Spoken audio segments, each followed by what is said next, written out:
Hey folks, and welcome to the second mini lecture of the week. In this one, we're going to discuss the mobilization of the US population for war. 15 million Americans fought in the war. They came from every region and every socio-economic status. Black sharecroppers from the South and Midwest. Sons and daughters of European, Mexican, and Caribbean immigrants. Native American men from the Navajo, Choctaw, and other reservations. Women from every state.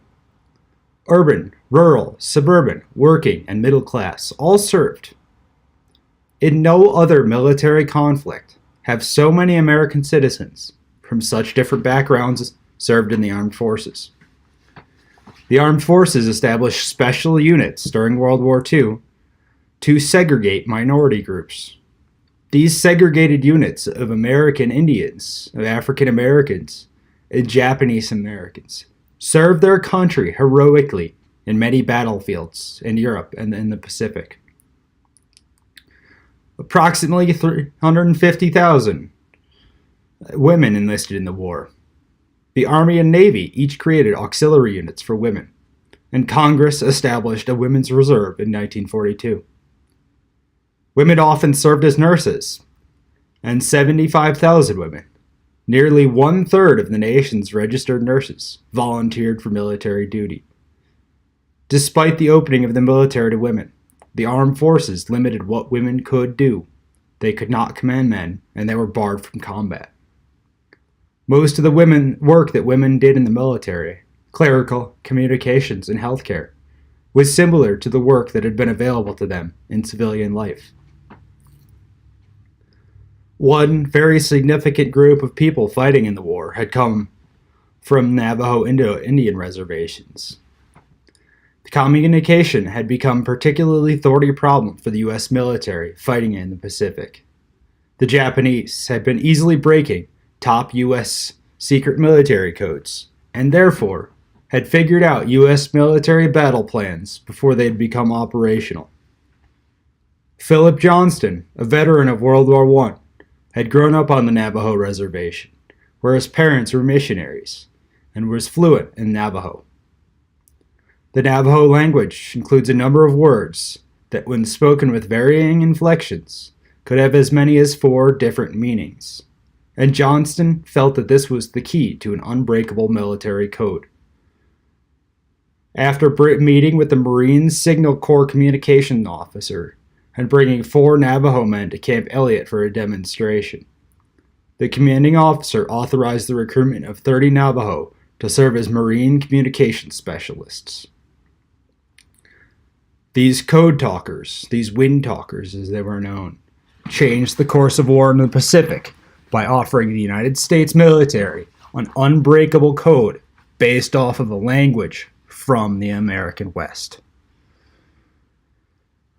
In contrast to the democratic character of World War II armed forces, many who were fighting abroad did so for rights that were denied to them at home. Among the most notable of these were the Japanese Americans. Perhaps the most extreme example of the violation of civil rights at home during the war experience is Japanese internment. On February 19, 1942, President Roosevelt signed Executive Order 9066, which authorized the relocation of Japanese Americans from the West Coast to inland concentration camps. Over the course of several subsequent months, 120,000 Japanese Americans were rounded up and shipped to concentration camps in the West in a profound violation of their civil liberties and constitutional rights. Their property was often seized or stolen by local authorities or other Americans, expropriating the Japanese Americans before their detention. And they faced austere conditions in the internment camps and worked without wages and under duress for the war industry and war effort. In contrast, Americans of German and Italian descent, also members of the Axis, were never subject to internment, despite the belligerence of Nazi Germany and Fascist Italy. In 1983, the Presidential Commission on Wartime Relocation and Internment of Civilians issued a report on the Japanese internment, stating, quote, Executive Order 9066 was not justified by military necessity, and the decisions which followed from it were not driven by an analysis of military conditions. The broad historical causes which shaped these decisions were race prejudice, war hysteria, and a failure of political leadership. However, many Japanese Americans actively participated in the U.S. war effort, in spite of their treatment by the very same government. The 442nd Infantry Regiment was the largest Japanese American unit in the Army. Japanese units were employed only in the European and Mediterranean theaters, and the 442nd fought in Italy and southern France. It was the most decorated U.S. regiment in the history of American warfare. Its members earned 9,486 Purple Hearts, awarded for combat wounds, out of a total of 14,000 men enrolled. That's an overwhelming majority of the men enrolled becoming wounded in combat. Its members earned 21 Congressional Medals of Honor, and the unit earned 8 Presidential Unit citations. The 442nd served in Italy, southern France, and Germany, and was largely composed of Nisei, second-generation U.S. citizens of Japanese descent, which were recruited directly from the world internment camps in the United States. I have posted a link to a TED Talk by George Takei, the actor, who discusses his personal experience with Japanese internment, but also the legacy of the 442nd. The U.S. Armed Forces were racially segregated throughout the war. The draft was segregated as well, and more often than not, African Americans were passed over by the all-white draft boards. Pressure from the NAACP led President Roosevelt to pledge that African Americans would be enlisted according to their percentage in the population. Although this percentage, roughly 10.6%, was never actually attained in the services during the war, African American enlistment rose from fewer than 4,000 to more than 1 million by the end. Most African Americans serving at the beginning of World War II were assigned to non-combat units and relegated to service duties such as supply, maintenance, and transportation. By 1945, however, troop losses virtually forced the military to begin placing more African American troops into positions as infantrymen, pilots, tankers, medics, and officers in increasing numbers. On D-Day, the First Army on Omaha and Utah beaches included about 1,700 African American troops, and soon the all-black 761st Tank Battalion was fighting its way through France. They spent 183 days in combat and were credited with capturing 30 major towns in France, Belgium, and Germany. They were responsible for saving the 101st Airborne Division at the Battle of the Bulge in Bastigny, France. Historian Stephen Ambrose identified the American irony of World War II, writing, quote, "The world's greatest democracy fought the world's greatest racist with a segregated army." The Tuskegee Airmen trained in Alabama, a state where African Americans could train to fight for their country while still being denied service at a lunch counter and being subject to Jim Crow apartheid. Government propaganda emphasized America's fight for freedom abroad, while blacks at home were denied those freedoms. And this irony was not lost on those fighting or on the African Americans at home.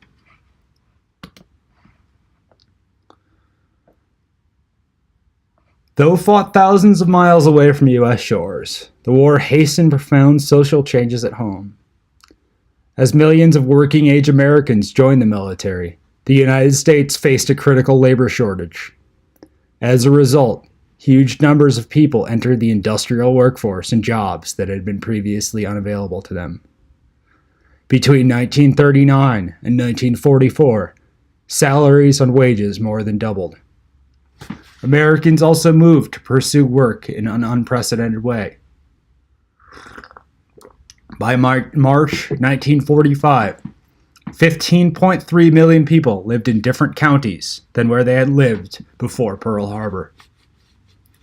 This mass migration included 1 million black Americans who left the South during the war years, many looking for work in the defense industries of the Northeast, Midwest, and far western cities. However, at the start of the war, many defense jobs were closed to African Americans. In 1940, only 240 out of the 100,000 jobs and 100,000 workers in the aircraft industry were black, and most of them were janitors. A. Philip Randolph, head of the largest black labor union in the country, the Brotherhood of Sleeping Car Porters Union, insisted that black Americans demand equal treatment in the workforce, particularly in the defense industries. To voice that demand, he called on black Americans to march on Washington. Using the lever of the war crisis to drive home his demands, Randolph threatened to bring the marches to the Capitol in the midst of a congressional debate on military preparedness. In response, FDR issued Executive Order 8802 in June 1941, which declared that, quote, "There shall be no discrimination in the employment of workers in defense industries or government because of race, creed, color, or national origin." And FDR established the President's Commission on Fair Employment Practices to investigate complaints of discrimination. Following this executive order, the number of African Americans employed in manufacturing more than doubled. However, most of the new positions were at low level, and when attempts were made to upgrade black workers, whites rebelled. One such riot occurred in Mobile, Alabama, when 20,000 white employees walked off the job and rioted when efforts were made to hire 12 black welders in a steel yard. This directly affected the war effort. The Fair Employment Practices Committee also proved to be largely ineffective, and it only successfully resolved about 20% of the complaints brought to it from black employees. Gains that African Americans made at home and on the battlefield exhibit a common theme. Some improvements, together with daily reminders of ongoing oppression. Blacks had exposure to travel, better jobs, and higher salaries, but that came with daily reminders of the reality of life in a segregated and racist system, and this spawned anger and frustration. The situation in Detroit is illustrative. Many blacks migrated north to this leading industrial city during the war. But still, at almost 1/3 of the plants, fewer than 1% of the employees were black. At one factory, 3 black workers were promoted, and then 3,000 whites walked out in protest. Blacks who couldn't find housing in the city were forced to crowd together in black slums, ironically called Paradise Valley, where housing was substandard. When blacks moved into a new housing project in Detroit, they had to be protected by troops. And the racial situation exploded into riots in the summer of 1943. When a black swimmer at Belle Island Park wandered into the white swimming area, whites started to throw rocks at him. Rumors of attacks by each race on the other abounded, and violence swept the city. As mentioned, the irony of the rhetoric of the fighting for democracy abroad and the reality of racism at home was not lost on black Americans. As the NAACP's Walter White wrote, "World War II has immeasurably magnified the Negro's awareness of the disparity between the American profession and practice of democracy." In the face of this, black protest mounted. Local NAACP chapters tripled in number, and membership increased by 900%. Black newspapers took up the cry for a double V campaign. Victory at home, victory abroad. Roy Wilkins of the NAACP said that, quote, Negroes are organizing all over North Carolina to secure their rights. They are not frightened. In D.C., interracial groups of students began to sit together at restaurants with signs that said, quote, we die together, let's eat together. Roosevelt's position on racial matters was clear in the following statement, quote, the long-range problems of racial antagonisms could not be settled during the war. The war must be won first. But African Americans' experiences in fighting the war and their experiences at home during the war planted the seeds for future demands of equal civil rights. During the Depression, government, labor organization, and business officials all preached that women workers should return to the home to guarantee stability and an income for male workers. 82% respondents in a Gallup poll declared that wives should not be employed if their husbands worked. But World War II changed that. Like African Americans, women began to fill the holes in the workforce created by men leaving for combat. Now, instead of encouraging women to stay home, the U.S. government did the opposite. The Office of War Information made an all-out effort to secure women employees in the war industries, and women responded. In cities like Detroit and San Francisco, the female labor force more than doubled. In 1940, only 35 women were involved in ship construction. By 1942, that number rose to over 160,000. Almost 1 million women went to work directly for the federal government, and by the end of the war, they comprised 38% of all federal workers, more than double pre-war numbers. Wartime jobs offered higher wages and greater occupational mobility than jobs that were available to women before the war. And the demographics of women working changed as well. Before the war, the average employed woman was young, single, and poor. But the wartime industries attracted older, married women. Nearly 4 million former housewives entered the workforce during World War II. All this led some observers to declare that a revolution had occurred. At the height of the Depression, 80% of Americans surveyed strongly opposed married women working outside of the home. But by 1942, 60% believed that women should work for the war industries. Edward Canham of the Christian Science Monitor wrote, quote, in the long years ahead, we will remember these short years of ordeal as a period when women rose to full stature. But, as in the case with African Americans, if there were reasons for celebrating progress, there were others for remaining skeptical. Discrimination continued.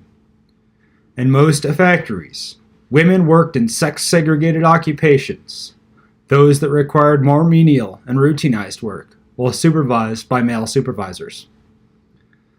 Women were paid less than men for the same work. Although the National War Labor Board endorsed the principle of equal pay in 1942, it was rarely enforced, and companies found ways around it. One company was allowed to pay women less than men because it offered women an extra rest period. And a Brooklyn Navy Yard categorized women who replaced male workers as, quote, helper trainees instead of mechanical learners, and gave them a lower wage. As a result, in 1945, women in manufacturing earned 60% of what men did. Another barrier for working women was a dearth of childcare facilities. A survey in 1943 of war plants showed that 40% of all women who quit working did so due to household and associated difficulties, and few spoke of poor wages or working conditions. But calls for government provision of childcare facilities challenged some of the most deeply held cultural assumptions about gender roles. Despite increasing calls for women to work, many Americans still clung to deeply held beliefs that a woman's primary duty was to her home and children, even in the time of national emergency. Like for African Americans, the balance sheet for women during the war was uneven. Millions had taken jobs that had been previously unavailable, which in one respect was revolutionary. But women also faced unequal wages, menial jobs, a lack of childcare, and continued underlying assumption that a woman's real place was in the home. Meanwhile, women's assumptions about themselves began to change. At the beginning of the war, most women who took jobs believed that it was a temporary measure and that they would happily return home once the war ended. But 4 years later, many had changed their mind. A Women's Bureau survey showed that 75% of women that had taken jobs wished to continue working. Whether women could maintain the wartime gains in a peacetime economy had yet to be determined.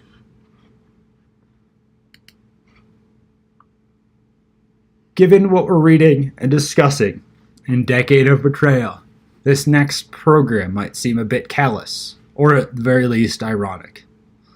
After all, in the 1930s, the Mexican repatriation program deported between 400,000 and 2 million Mexican and Mexican Americans to privilege white Americans in the labor market. However, during the war, the United States again faced a critical labor shortage on American farms. So, in 1942, it negotiated the Bracero Agreement with the Mexican government. These agreements allowed millions of Mexican men to immigrate to the United States to work on short-term labor contracts on American farms. An economic depression in Mexico and the prospect of short-term work in the U.S. encouraged millions of rural Mexican men to apply for the Bracero program. Applicants had to travel, often for long distances, to a reception center for processing and medical examination. U.S. growers came to the border looking for able-bodied and experienced farm workers. And a former Bracero recalled, quote, "In the center, they put you up against the wall, and the contractors came like they were looking to buy cattle."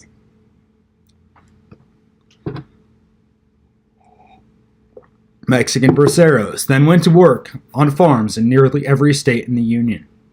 American growers saw the Bracero program as a source of cheap labor, and the program was plagued with strife from the beginning. White farm workers worried that braceros would compete for their jobs and lower their wages.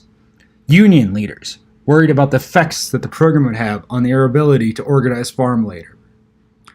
And the braceros themselves often faced broken contracts, poor housing conditions, discrimination, and a lack of adequate health care. Different communities in the U.S. reacted differently to the braceros. Some towns held dances, church services, and other social events for the immigrants, and many braceros never returned to Mexico.